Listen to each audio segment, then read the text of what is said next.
અંબાજી આવતા માઈ ભક્તોને પ્રથમ સામનો પ્રસાદના ફોલ્ડરથી અંબાજી આવતા ભક્તોને કડવો અનુભવ। પ્રસાદના ફોલ્ડરોને લીધે અંબાજીમાંથી કંઈ ખરીદશો નહીં।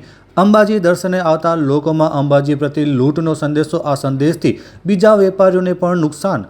અંબાજી ધામમાં મેઇન ગેટ શક્તિ દ્વારા સામે રસ્તા પર ઉભેલા પ્રસાદના ફોલ્ડરોનો ત્રાસ દિવસે ને દિવસે વધી રહ્યો છે।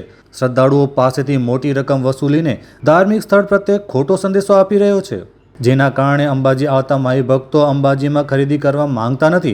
લૂંટનો ભય સતાવી રહ્યો છે।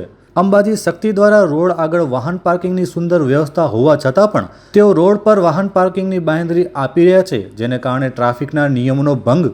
રોડ પર ઊભા મોટું કમિશન કરવાના ઈરાદે અંબાજી આવતા ભક્તો અને ફોલ્ડરો વચ્ચે ઘણી વખત મારામારી અને ઉગ્ર બોલાચાલી થતી જોવા મળતી હોય છે। અંબાજી આવતા શ્રદ્ધાળુઓની પ્રથમ મુલાકાત પ્રસાદના ફોલ્ડરો સાથે થાય છે, જેના કારણે માઈ ભક્તોને અંબાજીમાંથી સામાન ખરીદવાની ઈચ્છા ન હોવાનો કડવો અનુભવ થાય છે। ફોલ્ડરો રોડની વચ્ચે ઊભા રહીને અચાનક ચાલતી ગાડી વચ્ચે દોડીને આવતા હોય છે અને ડ્રાઈવર અચાનક બ્રેક લગાવતા અકસ્માતની ઘટનાનો ડર। અંબાજીના નવા પોલીસ ઇન્સ્પેક્ટર આ ફોલ્ડરો સામે લાલ આંખ કરશે કે પછી જૈસે ચલતા હૈ વૈસે ચલને કી નીતિ અપનાવશે, એ આવનારો સમય બતાવશે।